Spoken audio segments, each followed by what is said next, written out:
What you got, Jorge? All right, so your boy works at a movie theater, right? I love movies. Oh boy. And Sonic the Hedgehog movie. Sonic the Hedgehog, no.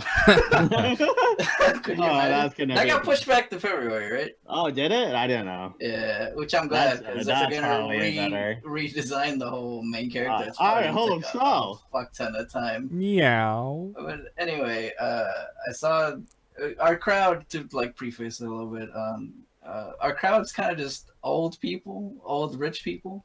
Rich. We get like artsy films and documentaries and this and that, and we got this movie the other day called The Last Black Man in San Francisco, and I really enjoyed it. And excuse me? The Last Black Man in San Francisco. It's a good movie. It's the title. You should watch it. Maybe I should.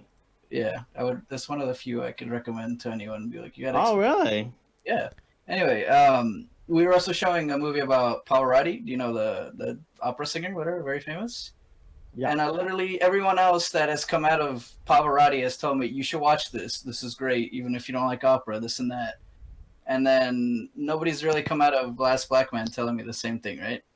And I remember hearing this conversation between these two ladies where they were like, I don't know, I just don't get it, you know? It's I was waiting till the end, maybe like to get the punchline or the butt of the joke or whatever, and I couldn't. And so like that made me curious, and I get to like test some of these films before they come out to the public, and I didn't do that for that one. And I mean, don't tell my boss. I'm supposed to do that every time. Quality issue. Anyway, job threatening aside, I finally got around to dry running it, and the movie's fucking great. And it's like about the struggle of this young man who's like homeless, and he's like squatting at this house that he really loves, and it talks about like the struggle and like the city, and it really makes you wonder how much you're willing to do to stay in like a place, and like living in like the Bay Area or whatever is super expensive, right? Is he black? Well, yeah, he's the last black man in San Francisco. Oh, okay. I mean, he's the titular character, my boy. Thank you.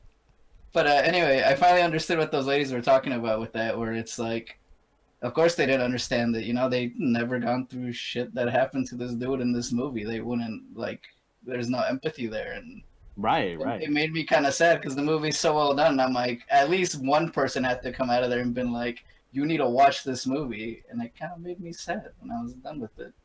And it made me tear up and like think about like, media in general and like how it's moved me. And I just wanted to you guys like talk about maybe not something that made you tear up, but like once you got done watching it, it like had an effect on you and it resonated with you in some way. Not even like, I mean, since this is like mostly a video game podcast, I'm gonna go there.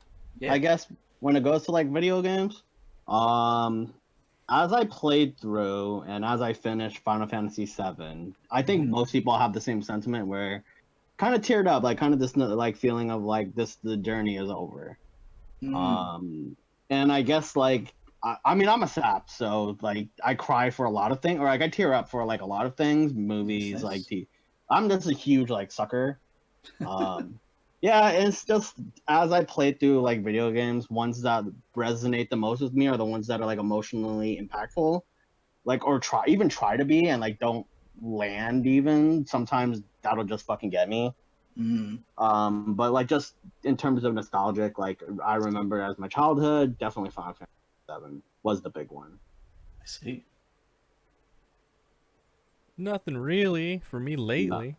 You're not a crier? Not lately? You I don't know. Like I get choked up. Like the older I get, the more I tend to sympathize with characters, just because you get more experience and you can just you can relate more. Yeah. I would say the last movie, well, we talked about it the other week, was Toy Story. That was a big one. I think the things that get me the most are mostly nostalgic stuff. Like when I watched Endgame, the whole movie's callbacks, and the Captain Peggy scene. My God. Yeah, one of the biggest ones for me. My girlfriend's like, "What is this?" Spoilers, man. Hey, if you didn't see it by now, fuck you. Hey. If they really cared, they would have saw it by now, right? You called me out for spoilers. Exactly. I'm gonna call you out on spoilers. What spoilers? For a movie that came out a month ago? No, you called me out for spoilers on the fucking hentai stuff. I'm like, spoilers. That was me. Oh, okay. And it was you. I'm gonna call you out on the spoilers. All right, Ben. What about you? You got anything? So you're talking about stuff that made me cry, or like stuff that Just anything changed my that has like perspective? an emotional resonance with you, like it made you look at the medium you were looking at maybe in like a different light or something. Well, Animes even made probably me the cry. first anime. Same. The first anime that I ever saw was Rurouni Kenshin. Not the anime series, but like the OVA? first movie, the The prequel OVA. movie. Not X. Yeah, it is. Samurai X: Trust Okay. and Betrayal, and Okay. yeah, that was probably the big one for me when I was really little because it was super graphic and violent, but it had a really like heart-wrenching story behind it, See. and I really enjoyed it. On a similar vein, Your Name definitely like really made me cry. Like I was crying in the like crying. Crying. Yeah, it's particularly that part where they're at the sunset and they're both like he's writing on her hand and he disappears. Like just yeah, spoilers. Like emotionally, just Just devastating. Young, weren't you gonna call us out on spoilers? hey, we've Spoilers, clearly broken. Spoilers, Young. But Spoilers. oh yeah, a lot of things make me cry. So Yeah, same dude. I'm a big crybaby. I so was like yelling at the screen by myself in that movie theater. I feel like an idiot, but I'm like, "You fucking bitch! You don't get to do this to him." Jeez. It was great. Dude, you're invested. That's great.